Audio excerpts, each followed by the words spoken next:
ಮೋದಿಯವರು ಯಾವ ಪ್ರಮಾಣದಲ್ಲಿ ಕೆಲಸ ಮಾಡ್ತಿದ್ದಾರೆ ಅದೇ ಪ್ರಮಾಣದಲ್ಲಿ ಗದ್ದಿಗೌಡರು ಬಾಲ್ಕೋಟೆಯಲ್ಲಿ ಮಾಡಾಕ್ತಾರೆ. ನಮ್ಮ ಸಂಸದರು ಪಿ ಸಿ ಗದ್ದಿಗೌಡರು ಅವರು ಏನು ಕೆಲಸ ಮಾಡಿಲ್ಲ ಅಂತ ಇವರು ಹೇಳ್ತಾರಲ್ಲ. ಈಗ ಜನರೇನು ಹುಚ್ಚರಿದಾರ. ಸತತ ನಾಲ್ಕು ಸಾರಿ ಮತ್ತೆ ಪ್ರತಿ ಸಾರಿನೂ ಗೆಲುವಿನ ಅಂತರ ಐತೆ ಜಾಸ್ತಿನೇ ಆಗ್ತಾ ಹೋಗ್ತಿದೆ ಅಂದ್ರೆ ಜನರೇನು ಹುಚ್ಚರಿಲ್ಲ.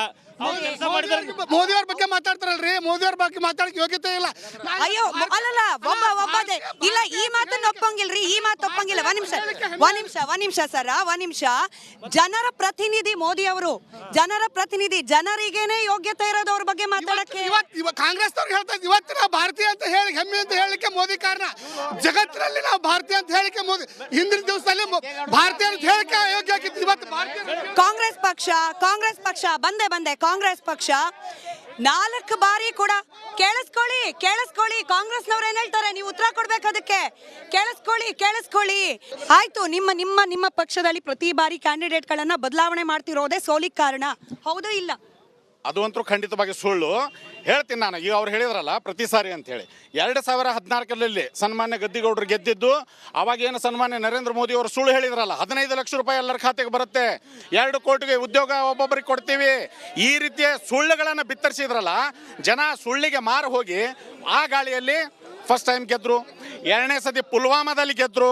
ಈ ರೀತಿ ಒಂದಲ್ಲ ಒಂದು ಹವಾದಲ್ಲಿ ಅವ್ರು ಗೆಲ್ತಾ ಇದ್ದಾರೆ ಹೊರತು ಅವ್ರು ಗೆಲ್ತಾ ಇರೋದಕ್ಕೆ ಸಾಧನೆ ಅನ್ನೋದು ಇಲ್ಲ. ನಿಮ್ಮ ಪಕ್ಷದಲ್ಲಿ ಪ್ರತಿ ಸಾತಿ ನಾವು ಏನಿದೆ ಅಲ್ಲ, ನಮ್ಮ ಪಕ್ಷದ ಹೈಕಮಾಂಡ್ ನಮ್ಮ ಸೂಕ್ತವಾದ ಅಭ್ಯರ್ಥಿಯನ್ನು ನಾವು ಕಣಕ್ಕಿಳಿಸಿದ್ದೀವಿ.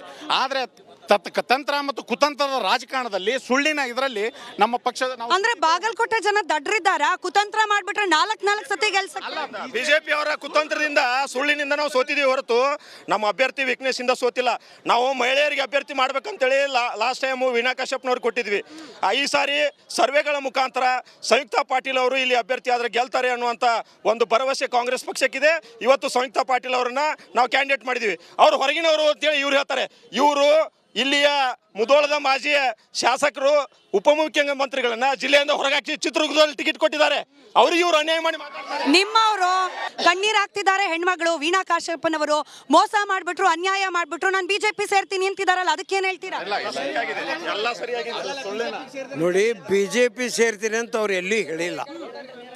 ಕಾಂಗ್ರೆಸ್ಸಿನ ಪ್ರಚಾರಕ್ಕೆ ಬರುವವರಿದ್ದಾರೆ. ಪ್ರಚಾರ ಇನ್ನೂ ಪ್ರಾರಂಭ ಆಗಿಲ್ಲ. ನಾವು ಇನ್ನೂ ನಮ್ಮ ಅಭ್ಯರ್ಥಿ ಅರ್ಜಿಯನ್ನೇ ಕೊಟ್ಟಿಲ್ಲ, ಪ್ರಚಾರನೂ ಪ್ರಾರಂಭ ಮಾಡಿಲ್ಲ. 7ನೇ ತಾರೀಕಿನಿಂದ ಪ್ರಚಾರ ಪ್ರಾರಂಭ ಮಾಡ್ತೇವೆ. ಕಣ್ಣೀರ್ ಹಾಕಿದ್ ಸುಳ್ಳ, ಅನ್ಯಾಯ ಅಂದಿದ್ ಸುಳ್ಳ? ನೋಡ್ರಿ, ಹೆಣ್ಮಕ್ಳು ಸ್ವಾಭಾವಿಕ ಸಣ್ಣ ಇಲ್ಲ ಸರ್, ನಾನು ಹೆಣ್ಮಕ್ಳಿದ್ದೀನಿ. ಸುಮ್ಮನೆ ಹೇಳಂಗಿಲ್ಲ ನೀವು ಸುಮ್ಮನೆ ಕಣ್ಣೀರ್ ಹಾಕಲ್ಲ ಹೆಣ್ಮಕ್ಳು. ಕೊಡ್ರಿ, ಯಾವುದಾದ್ರೂ ಅವಕಾಶ ಯಾವುದೇ ವಿಷಯದಲ್ಲಿ ತಪ್ಪಿದಾಗ ಮನುಷ್ಯನು ಸಹಜವಾಗಿ ನೊಂದುಕೊಳ್ತಾನೆ. ವಿಶೇಷವಾಗಿ ಗಂಡು ಮಕ್ಕಳಿಗೆ ತಡ ಆಗಿ ಕಣ್ಣೀರು ಬಂದರೆ ಹೆಣ್ಮಕ್ಳಿಗೆ ಸ್ವಲ್ಪ ಲಘು ಬಗೆ ಅಂತ ಬರ್ತವೆ. ಆ ಕಣ್ಣೀರಲ್ಲಿ ಏನಾದರೂ ಇದ್ದರೂ ಕೂಡ ಅವರು ಕಾಂಗ್ರೆಸ್ಸಿಗೆ ಬೆಂಬಲವನ್ನು ಕೊಡುವುದರಲ್ಲಿ, ಕಾಂಗ್ರೆಸ್ಸಿನ ಪ್ರಚಾರ ಮಾಡುವುದರಲ್ಲಿ ಅವ್ರು ಹಿಂದೇಟು ಹಾಕುವಂತಹ ರಾಜಕಾರಣಿ ವೀಣಾ ಕಾಶ್ಯಪ್ ಕಾಂಗ್ರೆಸ್ ಜೊತೆನೇ ಇರ್ತಾರೆ. ಹೌದು, 5 ರಾಜ್ಯದಲ್ಲಿ ಮೋದಿಯ ಗ್ಯಾರಂಟಿ ಪ್ರೂವ್ ಆಗಿದೆ. 1 ರಾಜ್ಯದಲ್ಲಿ ಗ್ಯಾರಂಟಿ ಸುಳ್ಳು ಹೇಳಿ ಇವತ್ತು ನಾಪತ್ತೆ ಆಗ್ತಾ ಇದ್ದಾರೆ. 5 ರಾಜ್ಯದಲ್ಲಿ ಗ್ಯಾರಂಟಿ ಮೋದಿಗಾಗಿ ಗೆಲುವು ಸಿಕ್ಕಿದೆ. ಮೇಡಮ್, ಇವತ್ತು ಗ್ಯಾರಂಟಿ ನಾವು ಗ್ಯಾರಂಟಿಯನ್ನು ವಿರೋಧ ಮಾಡಿಲ್ಲ. ಗ್ಯಾರಂಟಿ ಇಲ್ಲಿ ಸಂಪೂರ್ಣವಾಗಿ ಅನುಷ್ಠಾನ ಆಗಿಲ್ಲ. ಆ ರೀತಿ ಅನುಷ್ಠಾನ ಆಗಿದ್ರೆ ಸಿದ್ದರಾಮಯ್ಯನವರು ವರುಣಾದೊಳಗೆ ನಾನು ಕುರ್ಚಿ ಉಳಿಬೇಕಾದ್ರೆ ನನಗೆ ಮತ ಕೊಡ್ರಿ ಅಂತಕ್ಕಂಥ ಮಾತನ್ನು ಹೇಳ್ತಿರ್ಲಿಲ್ಲ. ಅವ್ರಿಗೆ ಅಷ್ಟು ವಿಶ್ವಾಸ ಇತ್ತು ಅಂತಂದರೆ ನಾನು ಕೊಟ್ಟಿರ್ತಕ್ಕಂಥ ಯೋಜನೆಗಳಿಂದ ನನಗೆ ಮತ ಕೊಡ್ರಿ ಅಂತ ಕೇಳಬೇಕಾಗಿತ್ತು. ಅದು ಬಿಟ್ಟು ನಾನು ಮುಂದೆ ಉಳಿಬೇಕಾದ್ರೆ ನನಗೆ ಮತ ಕೊಡ್ರಿ ಅಂತ ಕೇಳಬೇಕಾದ್ರೆ ಅವ್ರು ಯಾವುದೇ ಒಳ್ಳೆಯ ಕಾರ್ಯವನ್ನು ಮಾಡಿಲ್ಲ ಅಂತಕ್ಕಂಥದ್ದು ಇದರ ಮುಖಾಂತರ ಸ್ಪಷ್ಟಪಡಿಸಲಿಕ್ಕೆ ಬಯಸ್ತೀನಿ. ಇವತ್ತು ಮೋದಿ ಗ್ಯಾರಂಟಿ ಯಾಕೆ ಹೇಳ್ತಾ ಇದ್ದೀವಿ ಅಂತ ಹೇಳಿದ್ರೆ, ಇಡೀ ದೇಶ ಸುರಕ್ಷಿತವಾಗಿರ್ಬೇಕಾಗಿದೆ ಅಂತ ಹೇಳಿದ್ರೆ ಮೋದಿ ಪ್ರಧಾನಿ ಆಗಿರೋ ಕಾರಣಕ್ಕೆ, ಮೋದಿ ಪ್ರಧಾನಿ ಆಗಿರೋ ಸಲುವಾಗಿ ಇದು ನಮ್ಮ ದೇಶದ ಭದ್ರತೆ ಆಗಿರ್ಬೋದು, ನಮ್ಮ ದೇಶದ ಅಭಿವೃದ್ಧಿ ಆಗಿರ್ಬೋದು. ಇಡೀ ಜಗತ್ತಿನೊಳಗೆ ಇವತ್ತು ಯಾರಾದರೂ ಬಲಿಷ್ಠ ನಾಯಕ ಅಂತ ಹೇಳಿದ್ರೆ ಅದು ಮೋದಿ. ಹೀಗಾಗಿ ಮೋದಿ ಇರುತ್ತಾನ ನಮಗೆ ಯಾವುದೇ ರೀತಿಯಾದಂಥ ದೇಶದ ಜನರಿಗೆ ಆತಂಕ ಇಲ್ಲ ಅನ್ನೋದು ಹೇಳ್ತಾರೆ.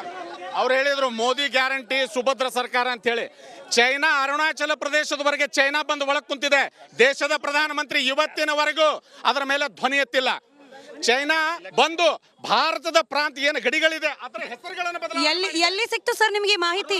ಅರುಣಾಚಲ ಪ್ರದೇಶದಲ್ಲಿ ಚೈನಾ ಪತ್ರಿಕೆಗಳನ್ನು ಬರ್ತಾ ಇದೆ.